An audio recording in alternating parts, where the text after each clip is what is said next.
Hello दोस्तों, आप देख रहे हैं एसएमबी ब्रांड चैनल।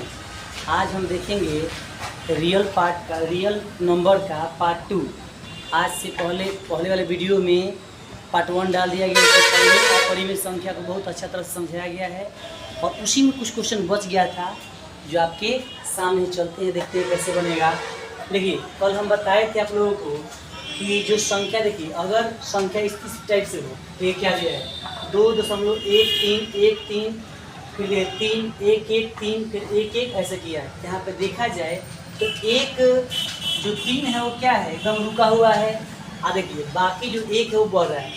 ऐसा सिचुएशन में क्या होता है, ये संख्या होता है आपका अपरिमेय संख्या होता है। क्या अपरिमेय होता है? इसी तरह से अगर ऐसा होता कि 0.8 है 8 8 8 ये परिमेय हो जाता है। यहाँ ऐसे होता है 0.4747 दोनों बढ़ रहा है, यहाँ पे क्या होता है कि आपका परिमेय होता है। अगर दोनों का दोनों रिपीट होता तो परिमेय होता है। कि एक रुक जाए और एक रिपीट होता रहे तो समझिएगा क्या कि वो आपका अपरिमेय संख्या होगा।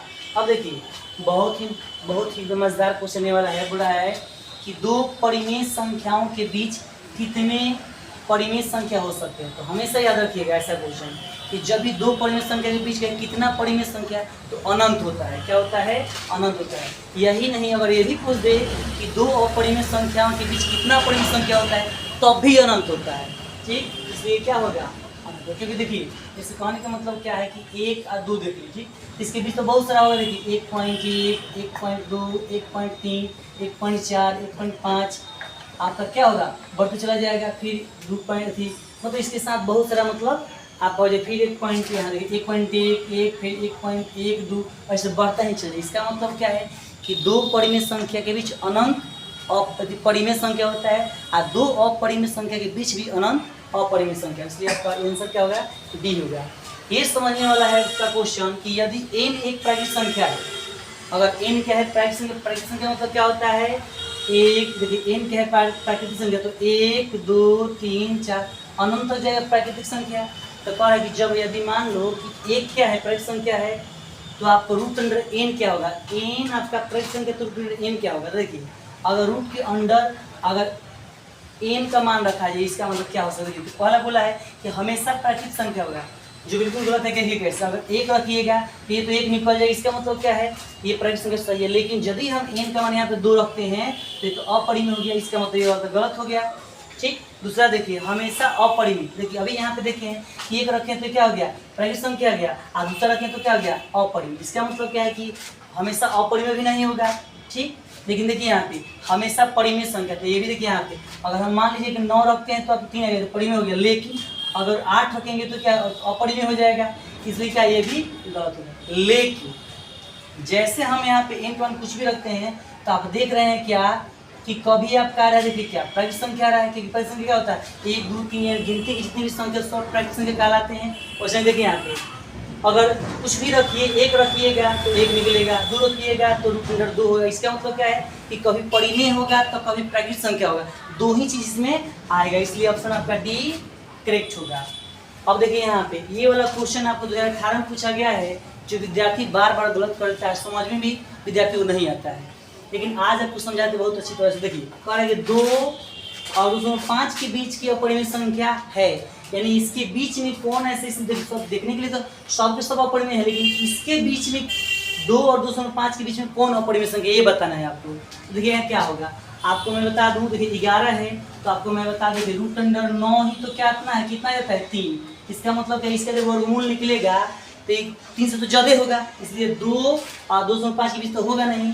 इसका मतलब क्या है कि ये वाला आपका रॉन्ग है। अब देखिए यहाँ पे 22 है, देखिए जब 11 इसके बीच में नहीं आया तो 22 भी नहीं आएगा, तो ये भी आपका रॉन्ग हो। अब देखिए यहाँ पे 12 है तो 3 से ज़्यादा ना है, इसका मतलब क्या, ये भी नहीं होगा। लेकिन यहाँ पे देखिए रूट अंडर 5 जो है आप जानते हैं कि 4 का वर्गमूल 2 होता है। इसका मतलब क्या है, इसके एक ज़्यादा है तो पॉइंट में पूछाएगा। इसका मतलब क्या है कि 2 और 205 के बीच में इसका आंसर ही करेक्ट होगा। ठीक, इसलिए आपका आंसर क्या होगा, बी राइट होगा।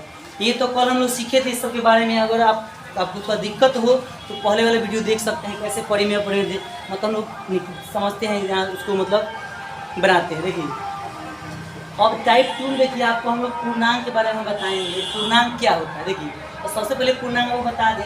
इससे आपको मालूम है कि जैसे पूर्ण संख्या जो होता है वो क्या होता है 0 1 2 3 4 5। पूर्ण संख्या जो होता है उसमें हम अगर करते हैं कि अगर पूर्ण संख्या में अगर ऋणात्मक संख्या को जोड़ देते हैं, जैसे मान लीजिए -1 -2 -3 -4, ये सब क्या होते हैं पूर्णांक होते हैं। अनंत तक इधर भी जाएगा और अनंत क्या इधर भी जाएगा। इसका मतलब क्या है कि पूर्ण संख्या में अगर हम ऋणात्मक संख्या जोड़ते तो पूर्णांक कहलाता है। ठीक, तो वहीं पे देखिए इसमें कुछ आएगा कि समपूर्णांक, विषम पूर्णांक। सम पूर्णांक का मतलब क्या है, जो 2 से भाग ले जाता है वो सम पूर्णांक। वो माइनस भी हो सकता है, प्लस में भी हो सकता है। जैसे मान लीजिए 4 है तो 4 क्या है तो सम पूर्णांक है। मान लीजिए -4 क्या है तो -4 क्या है सम पूर्णांक है। ठीक, तो देखिए +4 जो है वो धनात्मक सम पूर्णांक है और -4 वो क्या है ऋणात्मक धन पूर्णांक। इसका मतलब क्या हुआ कि आप लोग समझ गए होंगे क्या कि 0 के मतलब 0 से लेकर जो 1 2 3 4 अंत तक इधर भी पूर्णांक होगा आपका और इधर भी आपका पूर्णांक होगा। तो चलते हैं देखते हैं, इसमें कुछ दिया हुआ है, कह रहा है कि बताइए यदि p एक धन पूर्णांक, यानी इधर का बात नहीं कर रहा है, इधर का बात कर रहा है कि p यदि कोई धन पूर्णांक ले लेते हैं तो सम, इसका सम रूप क्या होगा। मतलब इसमें अगर p कोई धनात्मक पूर्णांक है तो आपका सम रूप क्या होगा। देखिए तो सबसे पहले देखिए अगर हम p के मान यहाँ पे देखिएगा, यहाँ से शुरू करते हैं से, अगर p के मान रखते हैं 1 यहाँ पे तो वो आपके देखिए 1 रखेंगे 2 रखेंगे तो इसमें क्या सम और विषम दोनों आ रहा है। 1 रखिएगा तो विषम हो जाएगा, 2 रखिएगा तो सम हो जाएगा, 3 रखिएगा तो क्या p का मान, और 1 रखते हैं तो विषम होगा, फिर 2 रखेंगे तो सम होगा, फिर 3 तो विषम, 4 तो मतलब p का मान कुछ भी रखिएगा तो सम विषम आता चलेगा। इसका मतलब क्या है कि ये वाला आपका सम रूप का नहीं होगा।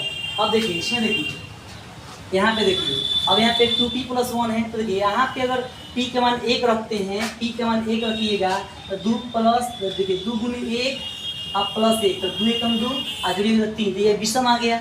मतलब जो भी यहाँ पर रखिए तो विषम आएगा। देखिए कैसे 2 से गुना कीजिएगा मतलब 1 तो 2 2 1 3, अगर यहाँ पे करते हैं हुआ 2 2 गुना 4 1 5 तो फिर विषम आ गया। अगर मान के चलिए यहाँ पे हम 2 × 3 रखते हैं +1 तो कितना आ गया 3 दूना 3 6 1 7, हमेशा यहाँ रखिएगा तो विषम में आएगा संख्या। ठीक, इसलिए हम लोग क्या करेंगे कि ये भी आपका क्या सम पूर्णांक नहीं होगा। लेकिन यहाँ पे देखिए यहाँ पे भी वैसा ही होगा, अगर 1 रखते हैं तो 2 आएगा। इसका मतलब क्या है कि सम पूर्णांक हो गया। फिर 2 रखेंगे तो 3 आ गया तो इसका मतलब विषम पूर्णांक हो गया। इसका मतलब भी आपका नहीं है। लेकिन यहाँ पे देखिए कोई भी अंक रखिए, 1 रखिएगा तो 2 गुने तो क्या होगा 2 ही होगा, इसका मतलब सम ही होगा।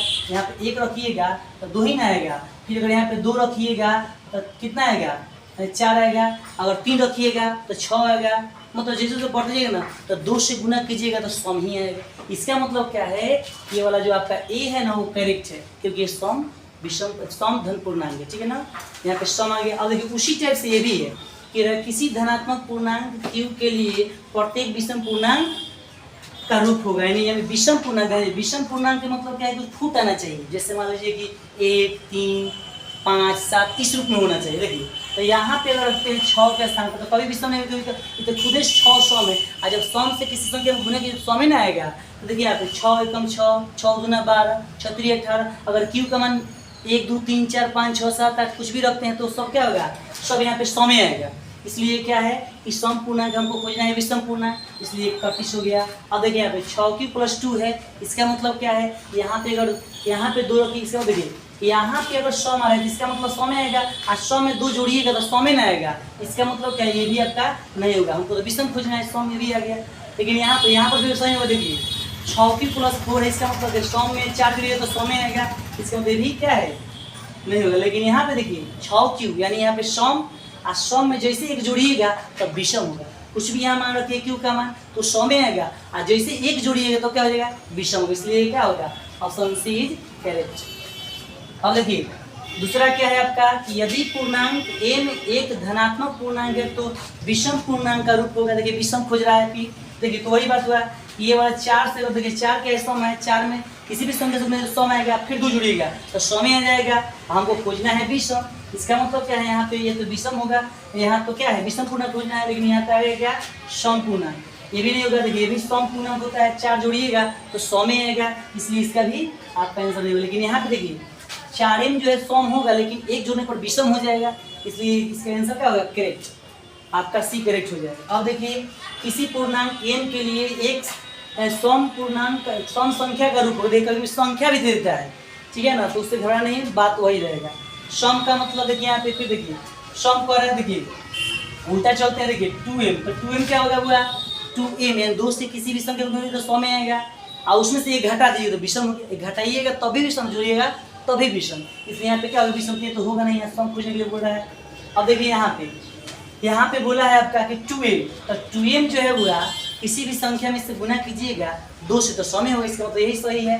तो इसको भी देख लेते हैं कि 2m + 1 तो ये भी विषम होगा, ये भी नहीं होगा, लेकिन m + 2 है ना, तो देखिए यहाँ पे क्या होगा, यहाँ पे m + 2 है तो यहाँ पे अलग हो सकता है। देखिए कभी सम के साथ जुड़िएगा तो विषम हो जाएगा ना, जैसे मान लीजिए 1 है और उसमें 2 जुड़िएगा तो विषम हो जाएगा, अगर ये 2 है 2 जुड़िएगा तो कम हो जाएगा, इसका मतलब ये भी क्या है गलत, ये भी किसी, इसमें क्या होगा ऑप्शन सी इज करेक्ट होगा, क्योंकि क्या है सम संख्या, तो इसी से ना सम संख्या आएगा। Thank you. अगले में देखेंगे हम लोग आगे जो भी होगा बताएंगे।